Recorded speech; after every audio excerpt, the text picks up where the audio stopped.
So Russia ఆయిల్ను నెల రోజుల పాటు కొనడానికి ఇండియాకు 30 రోజుల పాటు పర్మిషన్ ఇచ్చాం. సో వారు కంగారు పడకుండా కొనుగోలు చేయొచ్చు. ఇది అమెరికా ఇచ్చిన స్టేట్మెంట్.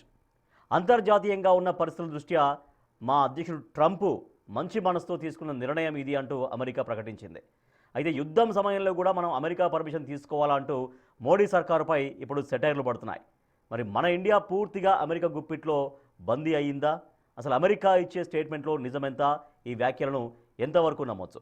ప్రొఫెసర్ గారు, మన కొనుగోలుకు అమెరికా పర్మిషన్ ఎందుకు ఈ సమయంలో కూడా? సో నిజంగా మొత్తం ఇప్పుడు ఏవైతే విమర్శలు వస్తున్నాయో భారత్ పూర్తిగా అమెరికా గుప్పిట్లో బందీగా మారిన పరిస్థితులు కనపడుతున్నాయా?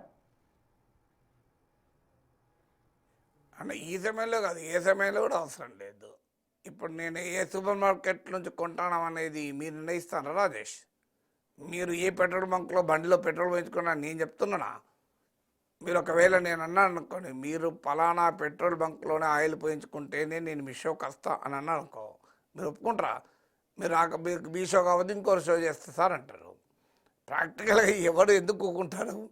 సో కానీ మన ప్రభుత్వం ఊరుకుంటుందా? అందువల్ల ఈ సమయంలోనే కాదు, ఏ సమయంలో కూడా అమెరికా చెప్పిన చోటే కొనాలి అని అంటే వినకూడదు మనం. కానీ అన్ఫార్చునేట్లీ మన ప్రభుత్వం వింటోంది, కానీ వింటున్నామని చెప్పడం లేదు. వింటోంది కానీ వింటున్నామని చెప్పడం లేదు. ఇవాళ కూడా స్టేట్మెంట్ ఏంటంటే రష్యన్ ఆయిల్ కొనాలా వద్దా అనేది మా స్వతంత్ర నిర్ణయం, మా ప్రజల ఇంధన అవసరాలను దృష్టిలో పెట్టుకుని మేము మేము నిర్ణయాలు తీసుకుంటాం అని పైకి చెప్తున్నారు. రియాలిటీ ఏంటి? ట్రంప్ చెప్పిందే జరుగుతుంది కదా. ట్రంప్ ఏమన్నాడు? అమెరికా ట్రేడ్ డీల్ కుదరబోతుందని ట్రంప్ చెప్పాడు. అదంతా ఎందుకు మీకు? ట్రంప్ ఇండియా పాక్ వారు ఆగబోతుందని చెప్పాడు. ఫస్ట్ ఎవరు చెప్పారు? మనం మోడీ చెప్పిండా? అమిత్ షా చెప్పిండా యుద్ధం ఆగుతుందని? మన ఆర్మీ చీఫ్ చెప్పిండా? మన ఫస్ట్ చెప్పింది ట్రంపే కదా. ట్రంప్ చెప్పిన తర్వాతనే మిగతా వాళ్ళు కన్ఫర్మ్ చేశారు. ట్రంప్ చెప్పాడు యుద్ధం ఆగిపోయింది, ట్రంప్ చెప్పాడు అమెరికా డీల్ కుదిరింది, ట్రంప్ చెప్పాడు అగ్రికల్చర్ ప్రొడక్ట్స్ కూడా కొంటారు అని. మన వాళ్ళు కొనమని ముందు మాట్లాడారు, తర్వాత కొంటున్నట్టు క్లియర్గా ట్రేడ్ డీల్లోనే రాసుకున్నారు. సో ఇలా ప్రతి దాంట్లో ట్రంప్ చెప్పింది నిజమవుతుంది కదా. రష్యన్ ఆయిల్ విషయంలో ట్రంప్ ఏమన్నాడు? నాకు మోడీ ప్రామిస్ చేశాడు, వెంటనే ఆపడం సాధ్యం కాదు కానీ గ్రాడ్యువల్గా ఆపుతారు అన్నాడు. మన భారత ప్రభుత్వం ఏమైనా అట్లాంటిది ఏమీ లేదు, అసలు మోడీ ట్రంప్తో మాట్లాడనే లేదన్నారు. రియాలిటీలో అయితే ఏం జరిగింది? రియాలిటీలో అయితే తగ్గిపోయింది కదా. ఇప్పుడు మీకు ఒకప్పుడు 40% మన టోటల్ ఇంపోర్ట్లో 40% రష్యా నుంచి ఉండేది, ఇప్పుడు అది 20% పడిపోయింది. సో ట్రంప్ చెప్పినట్టే జరుగుతుంది కదా.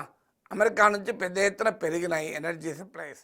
31 ఇయర్ మీకు ఇయర్ ఆన్ ఇయర్ చూసుకుంటే 30% పెరిగింది అమెరికా నుంచి.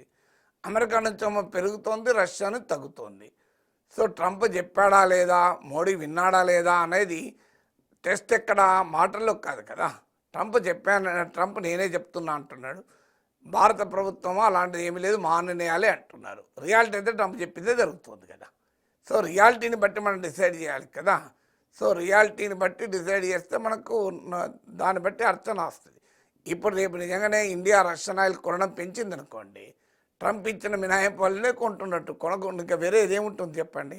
ఎందుకంటే అంతకుముందు తగ్గించిన వాళ్ళు ఇప్పుడు సడన్గా ఎట్లా కొంటున్నారు?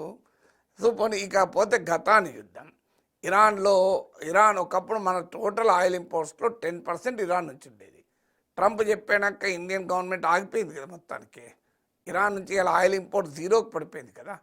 ఇరాన్తో ట్రేడ్ నెగ్లిజిబుల్ అయిపోయింది కదా. Negligible 90-95% trade India Iran trade wipe out అయిపోయింది కదా. మీకు చబహార్ పోర్ట్ లాస్ట్ ఇయర్ బడ్జెట్లో కూడా 400 కోట్లు కేటాయించింది మోడీ ప్రభుత్వం. ఎందుకంటే చబహార్ పోర్టుకు వేవర్ ఇచ్చాడు ట్రంప్, అంటే మినహాయించాడు ఇరాన్ శాంక్షన్స్ నుంచి. ఇటీవలనే మినహాయింపు తీసేశాడు, వేవర్ తీసేశాడు. ఏం జరిగింది? లేటెస్ట్ బడ్జెట్లో చబహార్ పోర్టుకు జీరో ఎలకేషన్. మరి ఇది విననట్టా? So Chabahar port Iran oil ఇంపోర్ట్స్లో కనబడుతుంది కదా. అలాగే వెనిజులా నుంచి ఆయిల్ కొన్న మొత్తానికి మానేశాం కదా. సో అందువల్ల క్లియర్గా ట్రంప్ చెప్పినవన్నీ జరుగుతుంటే మేము ట్రంప్ గింటలేమంటే ఇంకెవరికి వింటున్నారు మరి? అంటే ట్రంప్ చెప్తున్నాడు, నా మాట విని మోడీ చేస్తున్నాడని. లేదు మేము ట్రంప్ చెప్పడంతో సంబంధం లేదు, మా నిర్ణయాలు అంటున్నావు. ఆచరణలో జరుగుతున్న మీకు ఇన్ని ఉదాహరణలు చెప్పాను.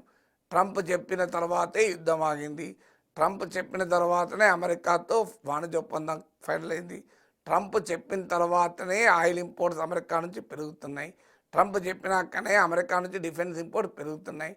ట్రంప్ చెప్పినాకనే రష్యాతో ఆయిల్ ఇంపోర్ట్ తగ్గినాయి. ట్రంప్ చెప్పినాకనే ఇరాన్తో ఆయిల్ ఇంపోర్ట్స్ ఆగిపోయినాయి. ట్రంప్ చెప్పినాకనే వెనిజులాతో ఆయిల్ ఇంపోర్ట్స్ ఆగిపోయినాయి. ట్రంప్ చెప్పినాకనే మీకు డైరీ ఆఖరికి సోయాబీన్ ఆయిల్ లాంటి వాటిని కూడా మనం దిగుమతి చేసుకున్నాం. అందువల్ల ట్రంప్ చెప్పిన తర్వాత ఇవన్నీ జరుగుతున్నాయి. అప్పుడు మనకు అర్థం అవడం లేదా ఏం జరుగుతుందని.